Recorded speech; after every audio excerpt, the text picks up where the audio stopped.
Alrighty, everybody. Welcome to the next lecture in this series. I'm trying to figure out if my microphone is weird because I reset my PC recently and it's now being a bit strange with the audio input. So, been trying to get that sorted out. But here we are.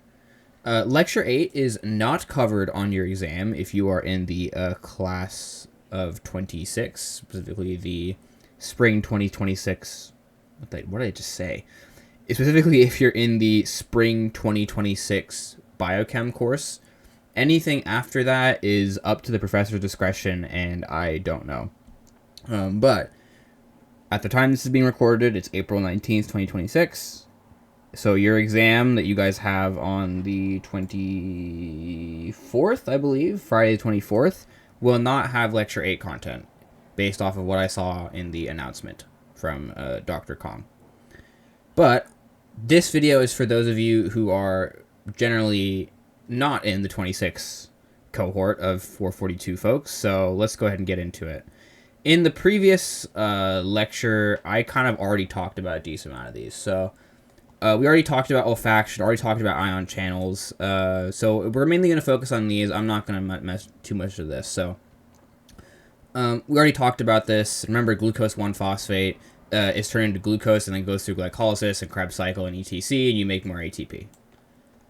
How do we inactivate it? We already talked about it. Remove phosphate, degrade cyclic AMPs, remove cyclic AMPs from here, remove phosphate, pull these back and combine them with this stuff to form this again, all that kind of stuff, right? Hydrolyzes GTP. Whole bunch of things, remove the adrenaline and maybe take the receptor, like endocytose the receptor, whole bunch of stuff.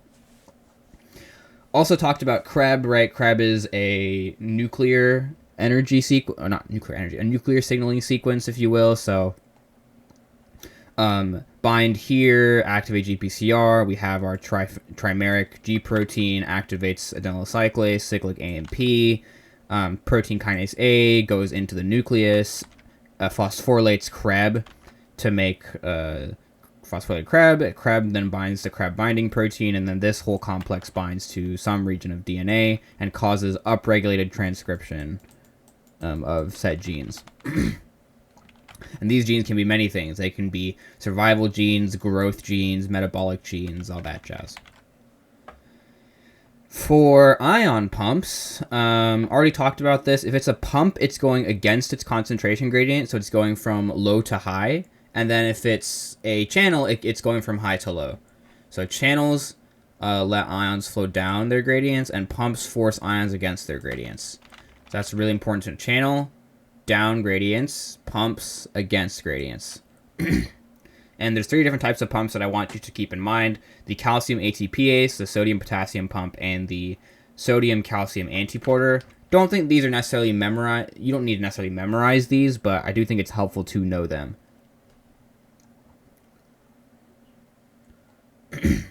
And here we have an example of a cyclic AMP regulated sodium channel, which is what we covered in the last lecture with olfaction, odorant binds, active G protein, alpha subunit turns on adenylyl cyclase, creates cyclic AMP. Cyclic AMP binds to the sodium channel. Cyclic AMP dependent sodium channel causes sodium influx into the cell, which leads to action potentials and neurotransmitter release to the brain. Now, another cool pathway is vision, and vision we did not talk about. So vision depends on cyclic GMP regulated sodium channels, so it's a bit different from olfaction. Very similar process, though. So we've got rhodopsin. So rhodopsin is a GPCR. We have retinal. So retinal is a cofactor within the rhodopsin. And transducin is the G protein itself. So transducin has an alpha, beta, gamma subunit. Retinal is this yellow here. It's actually a molecule. Retinal is like a really weird looking molecule. It has like a cis trans conformational difference when light shines on it, and then rhodopsin is the GPCR proportion here. So retinal, rhodopsin here, G protein, and retinal, and we have transducin. So what's going to happen is at night nothing is happening. At night everything is inactive. All of this stuff is not working. And there's some base amount of cyclic GMP that is actually opening these channels. So actually, in the dark, these channels are actually open and sodium is flowing into the cells. In the dark. Okay?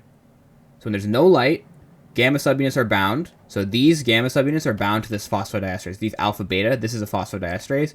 These gammas are inhibitory / regulatory subunits. So gamma subunits are bound to the phosphodiesterase. The phosphodiesterase is inactive. And there's a bunch of cyclic GMP. A bunch of it. So a bunch of cyclic GMP. So in this position here, the rod photoreceptor, basically this whole cell, this is the rod, sends a repressive signal to the bipolar neuron. So the sodium coming in causes graded potentials. It makes the cell more positive and causes negative neurotransmitter release. You can think of it as GABA if you want to. It's like a inhibitory neurotransmitter. So that inhibits this bipolar neuron and stops it from sending any signals. So the bipolar neuron is silent, and so no signal is sent to the brain. So there's no light, basically. When there is light, what happens is the sun shines on the rhodopsin, and the retinal actually changes shape. I believe it goes from a cis conformation to a trans conformation. If you look up a retinal, you can look up what it looks like. It's like a... kind of reminds me of ubiquinone a little bit, if I'm not mistaken. Retinal is a... yeah, it kind of reminds me of ubiquinone. It's got like a... it's like a cyclohexane ring with a big chain coming off of it, and then the chain has a double bond in there. And so the cis to trans version is what is changed here. So rhodopsin, light shines, retinal changes shape, and so that puts us in the active form. So now in the active form, these the G protein gets switches its GDP for a GTP, right? Using like the Jeff kind of, not Jeff, but like the Jeff, a Jeff-like exchange. And then after it becomes active, it splits. So the beta gamma subunits split from the alpha subunits. And so once those alpha subunits split, those alpha subunits basically bind to these gamma subunits that were inhibiting the phosphodiesterase. And so since this phosphodiesterase is no longer being inhibited, all of the cyclic GMP that was abundant before can now be turned into GMP. And if there's no cyclic GMP, the cyclic GMP cannot bind to this sodium channel to open it. So no sodium ends up going in, and so our cell remains hyperpolarized. It never becomes positive, basically. And so now, remember I said that the the rods send a inhibitory signal to the bipolar neurons. Well, if you stop the rod from signaling, then the bipolar neuron is no longer being inhibited, and so the bipolar neuron actually turns on. And so if the bipolar neuron turns on, it sends a active signal to the optic nerve and then to the brain. So here's what's going on here. Under light, the gamma subunits are released from the phosphodiesterase. The phosphodiesterase is active, cyclic GMP to GMP. The rod photoreceptor stops signaling because this is no longer open anymore because there's no more cyclic GMP to bind here. The bipolar neuron is active and the signal is sent to the brain. So they use this term of de-repression mechanism. It's a bit of a weird term. What they're trying to say is like you're removing the repressive. So the rod's photoreceptor is normally repressive, and so you're removing it. De-repression, so removing the repression.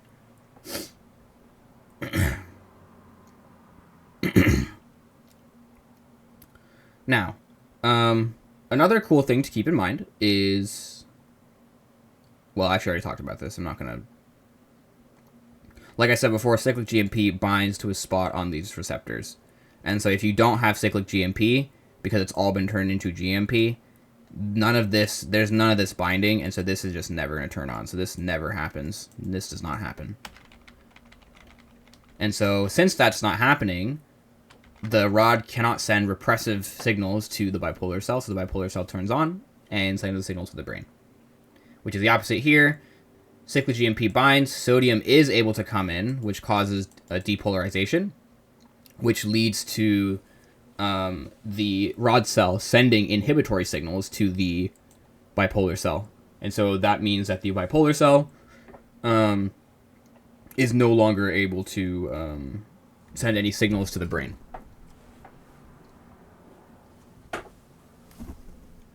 Okay, so regulation of calcium in the cell. Calcium is highly regulated in the cell. The difference between the intracellular and extracellular concentrations is like 10K. It's very large. Yeah. The other thing to keep in mind, it's actually kind of cool, is calcium is actually stored in like specific pockets. So calcium is actually much higher in the ER and mitochondria than it is in the cytosol. So mitochondria and ER actually serve as like storage areas for calcium, actually, in a way.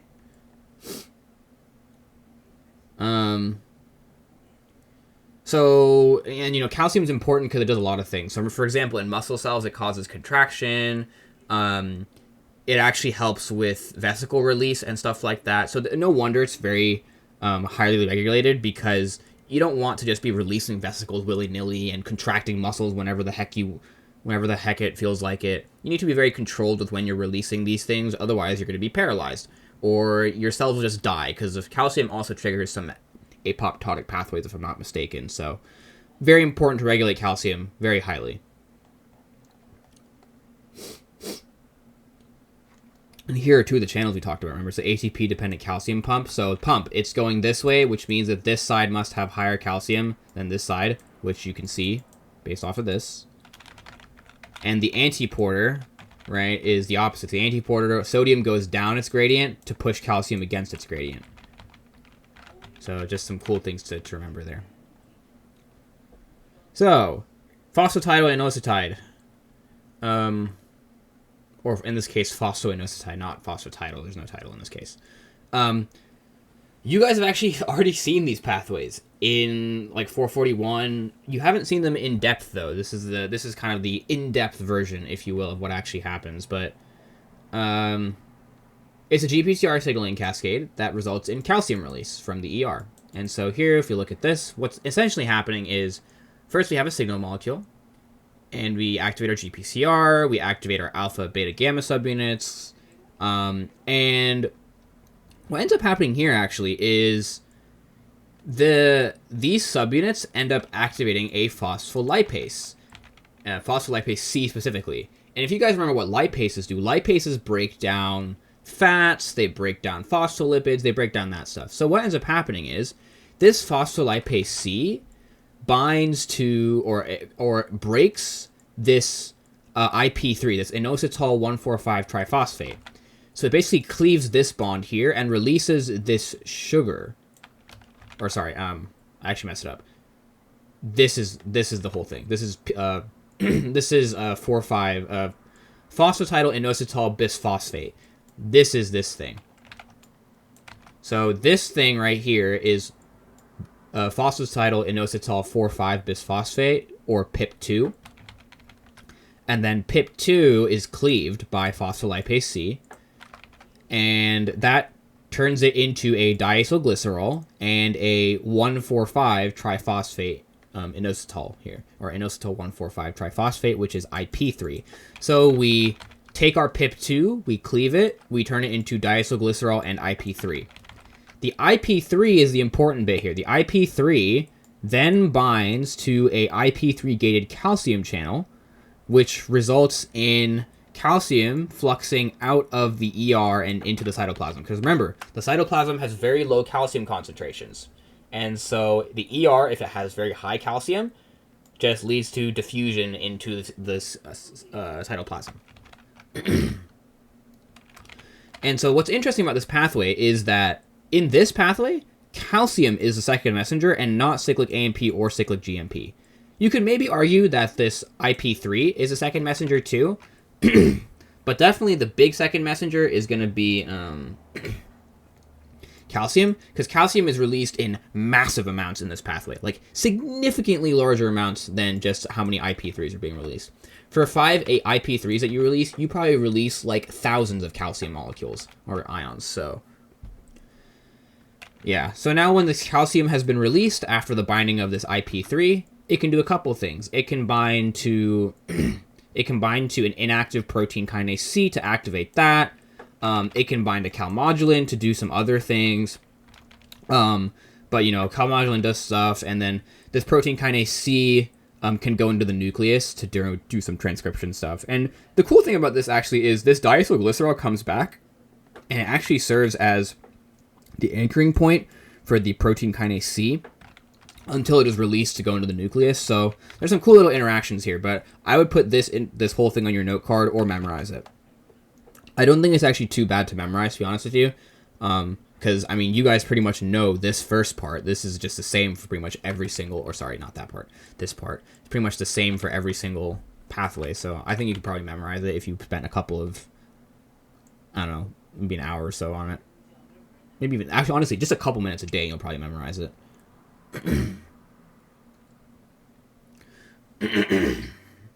So here's actually a cool little image of what's going on. My voice is gone. Jeez.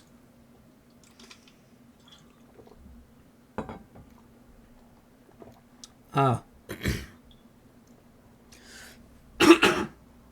gonna die. Gosh. Okay. Anyways. Muscle contraction is regulated by muscarinic GPCR receptors for acetylcholine. And so what's happening here is basically trying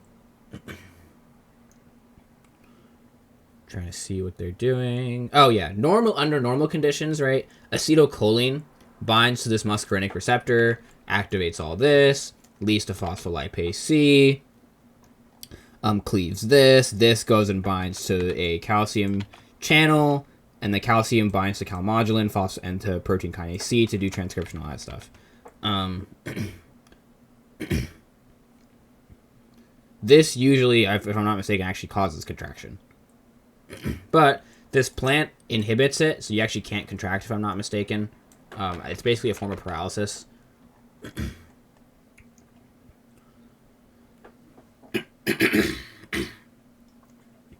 Okay, for regulation of calcium in the cell,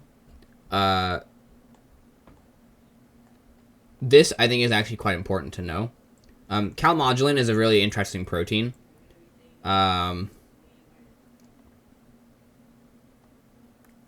This is what calmodulin looks like. Cool. So calcium has 4 different binding sites on calmodulin, and what calmodulin does is it basically just binds to other proteins.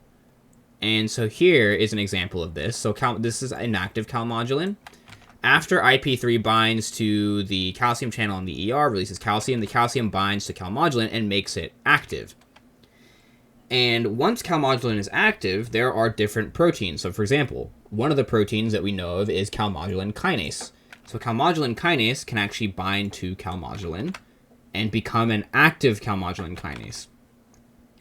And once that kinase is activated, it'll phosphorylate targets, and those things will become phosphorylated and probably active. So you can imagine that, like, for this kind of pathway, maybe something that activates glycogen phosphorylase would be a good example if it's a muscle cell, right? Because muscles would want to promote glucose use, so maybe that's an example of that. And here, actually, is exactly what's going on. So it pretty much follows the exact same pathway as adrenaline, right? We already talked about this pathway, where we go and we do this, make cyclic AMP, activate pKa, we activate phosphorylase kinase, yada, yada, yada. This is the exact same thing, pretty much. So acetylcholine binds, we activate our G protein, we activate phospholipase 3, we produce IP3, IP3 binds to the calcium channel on the ER, calcium levels in the cytoplasm arise, and then those calcium things, the calcium ions, bind to calmodulin kinase, or sorry, they bind to calmodulin in the inactive form. They bind to calmodulin to make the active form. This calmodulin binds to calmodulin kinase to make it active, and then calmodulin kinase inhibits glycogen synthase and activates phosphorylase kinase, and then the rest of the process goes from there. So these two pathways are very interconnected. And I hope that kind of makes sense. The main idea that I want to get across with this is a lot of these pathways are kind of combined. Like, so this example, the acetylcholinergic, is this pretty much very similar to the GPCR pathway, although it's The GPCR pathway, the second messenger is cyclic AMP, but in this pathway, the second messenger is actually calcium, not cyclic AMP. So they do the same thing, or they have the same effect or similar effects, but they are done in different ways. But other than that, I do hope this video was helpful. I do actually real quick want to point this out. This slide is fine, but I would say that this slide is the more useful slide to remember. Because this slide is just basically showing you what calmodulin looks like and where it binds the calciums. This slide does that for you as well, like it shows you anyways, so yeah. But other than that, as I was saying before, thank you for watching, and best of luck on your studying. Have a good one.